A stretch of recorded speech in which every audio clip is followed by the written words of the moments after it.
সন্তান ঘুমায় আছে, নামাজ পড়ে না, ঘুমাক না। সারা রাত জেগে রয়েছে আমার ছেলেটা, একটু ঘুমাইতে দাও। মা ডাকে, বাবা কয় না ঘুমাইতে দাও। কি করছে রাতে? কয় না রাত্রে একটু ফেসবুক চালাইছে তো, ঘুমা। আদর করে ঘুমা। কি খেলে? কি গেম? Free fire. এটার আমল আপনাদের খুব চলে। আমি আমার অফিসে একদিন গেছি, আমি যেহেতু বললেন আপনারা খেলেন, আমার অফিসে এক ছেলে হেডফোন কানে লাগা সে কথা বলতেছে কার সাথে আমি বুঝি নাই, সাইডে বসা। কি কথা? দোস্ত দোস্ত তুই ডানে যা, ডানে যা, ডানে যা, ডানে যা। আমি কই কি রে, এ কার সাথে কথা বলে? তো মনে করছে আমি হয়তো কানে কম শুনি, মনে হয় সে তো অন্য কিছু করতেছে, তা আমি শুনছি ভুলটা। তো কিছুক্ষণ পরে আবার তাকায় দেখি এই যে বলতেছে মার বেটা মার মার মার মার মার এটা মার। আমি এর সামনে গেলাম, যাই দেখি সে মনিটর বন্ধ করে দিয়েছে। আমি তুমি কি করো? কয় কিছু না ভাই, এমনিই বসে আছি। ঠিক আছে, ওকে থাকো। আমি আবার বসছি আমার রুমে, যায় এদিকে আবার কথা কয়। তা আমি একজনকে বললাম এই যে কি করে রে? কেন জানেন না আপনি? না, ফ্রি ফায়ার খেলে। ফ্রি ফায়ার খেলে তো কথা কয় কেন? খেলতেছে খেলুক, কথা বলার কি আছে? না, ও যেমন শয়তান, এখানে একটা বসা, ওর ওপারেও তার একটা শয়তান বসে দিয়েছে ওর সাথে খেলার জন্য। স্কুল কলেজগুলো বন্ধ দিয়ে দিয়েছিল বেশ কিছুদিন, আমাদের পোলাপানদের উন্নতি হয়েছে এটাই, এছাড়া কিছু উন্নতি হয় নাই। এটাই উন্নতি হয়েছে আলহামদুলিল্লাহ। মাদ্রাসাগুলো আল্লাহর রহমতে করোনার প্রথম ঢেউ থেকে এখনো পর্যন্ত মাদ্রাসাগুলো আল্লাহর রহমতে খোলা আছে, এটা আল্লাহর রহমত। আর এই কারণে অন্য দেশের মতো বাংলাদেশে আল্লাহ পাক এত গজব দেন নাই। অন্য দেশে যেভাবে মারা গেছে, বাংলাদেশে আল্লাহর রহমত আছে বলেই বাংলাদেশের মানুষ এখনো ঠিকই আছে। এতটুক একটা দেশে কোটি কোটি মানুষ কিভাবে যে আল্লাহ বাঁচাইছে, এটা শুধুমাত্র এই ছাত্রগুলা রাত্রেবেলা তাহাজ্জুদ পুরো দোয়া করছে আমাদের জন্য, যার কারণে আল্লাহ বাঁচাইছে, নাহলে আল্লাহ বাঁচাইতো না। যাই, যেটা বলতেছিলাম সেটা হলো আমাদের অবস্থা এমন, আমরা ইমানের বেলায় নরম, দুনিয়ার বেলায় কঠোর। টাকা কামাইতে হবে, এই জায়গায় ছাড় দেওয়া চলবে না। দুই ব্যবসায়ী, একজন ভালো করে আরেকজন খারাপ করে, একজন ইমানদার আরেকজন বেঈমান। এখন বেঈমান যেটা এটা কয় কিরে দোস্ত, এই হুজুরগিরি কইরা এই দেশে ব্যবসা করা যাবে না, 2 নম্বর হও তাহলে লাভবান হইবা।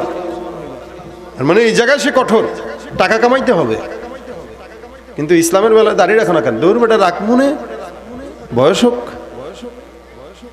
40, 45, 50 হোক, তারপরে রাখা যাবে। এই বেলায় সে নরম। আমাদের দেশে নেতাদের বিরুদ্ধে যদি কেউ কথা বলে, তাদেরকে সরাসরি জেলখানায় ভরা হয়। ইসলামের বিরুদ্ধে কেউ বললে তার ব্যাপারে কোনো মানুষকে দেখি না কথা বলার জন্য। ইসলামের বিরুদ্ধে যখন কেউ আওয়াজ তুলে, আর ওই সময় প্রতিবাদ করেন বলা শুধুমাত্র টুপিওয়ালাদেরকে পাওয়া যায়, অন্য কাউকে পাওয়া যায় না। অথচ উচিত ছিল আওয়ামী লীগ করুক, বিএনপি করুক, জাতীয় পার্টি করুক, অন্য কোনো দল করুক, ইসলামের বিরুদ্ধে যে কেউ বলবে সমস্ত দলের লোকেরা একসঙ্গে হয়ে বাতিলদের মোকাবেলা করেছিল। ইমানের দায়িত্ব ঠিক কিনা ধরে বলে?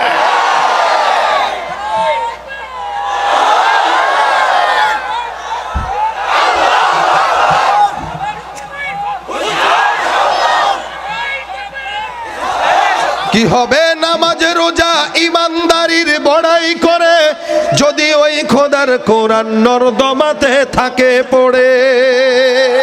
কি হবে নামাজ রোজা ইমানদারির বড়াই করে, যদি ওই খোদার কোরআন নর্দমাতে থাকে পড়ে। মসজিদের কোণে বসে জিকির যত করই কষে, মসজিদের কোণে বসে জিকির যত করই কষে, এভাবে যায় না পাওয়া আল্লাহকে, এভাবে যায় না পাওয়া আল্লাহকে। কি হবে বেঁচে থেকে অযথা বিদ্যা শিখে, যদি না গড়তে পারি শোষণবিহীন সমাজটাকে, ঠিক কিনা? কি হবে লেখালেখি কলমবাজির এই মহড়া, সমাজের আসল চিত্র যদি না যায় তুলে ধরা। যদি ওই ঘুষের বলে কলমটাও উল্টো চলে, যদি ওই ঘুষের বলে কলমটা উল্টো চলে, তবে কি যাবে রোখা দুর্নীতিকে? কি হবে বেঁচে থেকে অযথা বিদ্যা শিখে, যদি না গড়তে পারি শোষণবিহীন সমাজটাকে? ইমানের জন্য কঠোর থাকবো না? থাকবো তো ইনশাল্লাহ। ইমানের জন্য, ইসলামের ব্যাপারে আমরা থাকবো কঠোর। কেউ ইসলামকে আঘাত দিবে, নরম হয়ে যাওয়া, এটা মুসলমানের আলামত না, এটা মুনাফিকের আলামত। এই জন্য সাহাবা আজমাইনদের যে গুণ, আমাদেরও সেই গুণ আমাদের হৃদয়ে ঢুকানো, এটা ইমানের কর্তব্য, এটা মুসলমানের দায়িত্ব। আমাদের রাসূল যেমন সম্মানী, আমাদেরকেও আল্লাহ পাক তেমন সম্মানী বানিয়েছেন, কিন্তু আমরা আমাদের নিজেদের পরিচয় জানি না। আমরা যদি নিজেদের পরিচয় বুঝতাম, আমাদের অবস্থা এমন হতো না এবং আমাদের ইমানের অবস্থাও এত দুর্বল হতো না। রাসূল করিম সাল্লাল্লাহু আলাইহি ওয়াসাল্লাম বলেন, তোমাদের সম্মান কতটুকু জানো?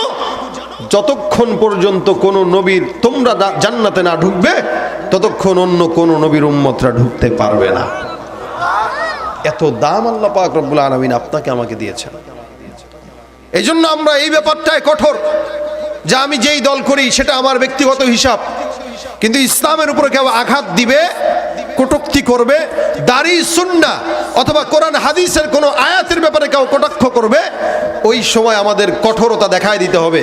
আমরা সিংহের জাতি ছিলাম, সেই জাতি থাকতে চাই, বিড়ালের জাতি হতে চাই না।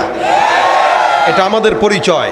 আমরা সেই জাতি যারা 313 জন 1000-কে একদম কুপকাত করে শিক্ষা দিয়ে ছেড়েছে।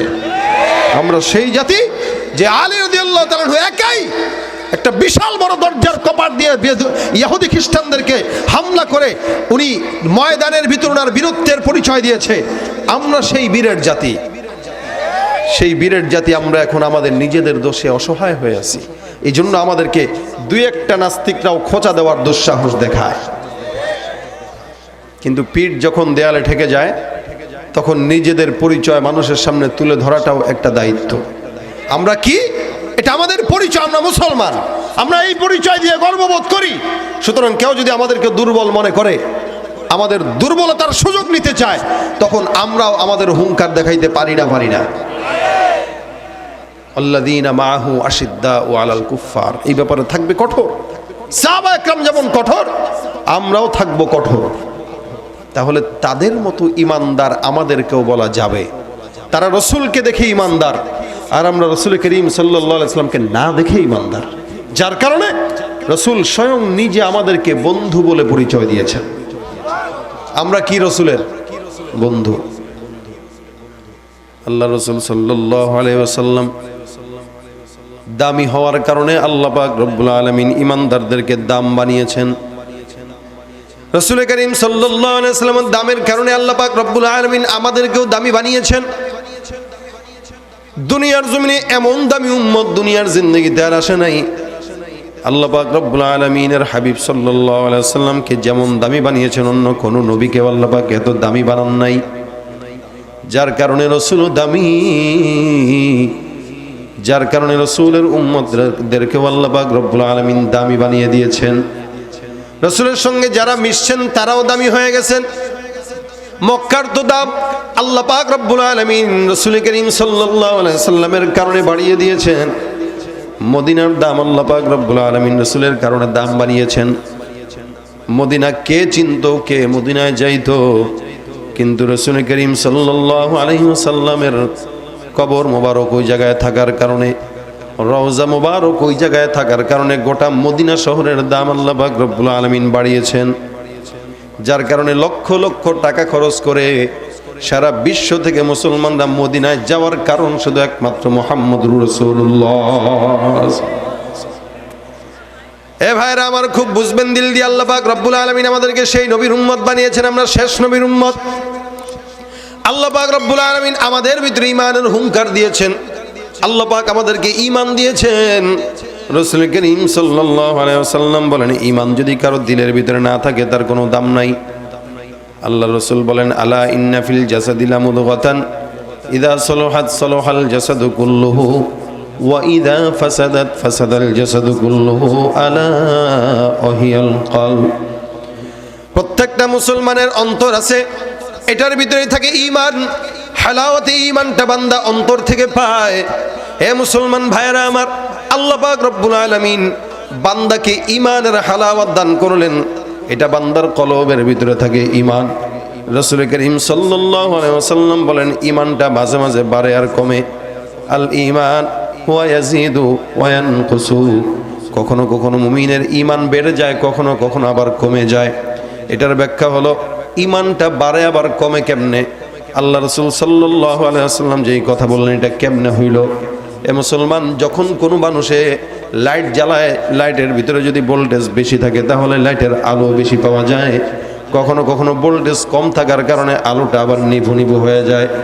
মানুষের ভিতরে যখন ঈমানের জজবা থাকে তখন তার ঈমানটা ইয়াজিদ হয়ে যায়।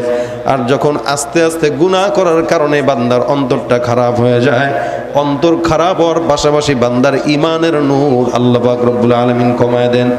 বান্দা যখন গুনাহ করে তখন আল্লাহ পাক ঈমানটাকে বান্দার দেহ থেকে আলাদা করে দেয় ওই গুনাহ অবস্থায়। কারণ মুমিন কোনোদিন তার দিলের ভিতরে ঈমান থাকা অবস্থায় গুনাহ করতে পারে না।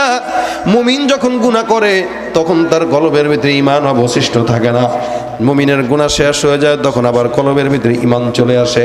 কারণ ঈমান থাকা অবস্থায় কোনোদিন কোনো মুমিন আল্লাহর নাফরমানি করতে পারে না, ঠিক কিনা ভাইরা আমার? এই কারণে আল্লাহ পাক রব্বুল আলামিনের হাবিব বলেন, বান্দার কলবটা আছে, এই কলবের ভিতরে বান্দা ঈমানের মজা পায়, এখানেই থাকে আল্লাহ, এখানেই থাকে মুহাম্মদ। খুব বুঝবেন, কোন ফল যখন দিল ভিতরে ভিতরে পেকে যায়, ফলের ভিতরে পাকার কারণে উপরে সেটার রং প্রকাশ পায়, ফলের ভিতরে পচার কারণে উপরে সেটার রং প্রকাশ পায়, গন্ধ প্রকাশ পায়। খুব বুঝবেন দিল দিয়া, কোনো মানুষের কলবের ভিতরে যদি খারাপ থাকে অবশ্যই ওই বান্দার কলবের খারাপিটার দুর্গন্ধ বান্দার দেহের ভিতরে প্রকাশ পায়, ঠিক কিনা? যেমন নাকি আপনার দিলের ভিতরে খারাপ অবস্থা চলতেছে,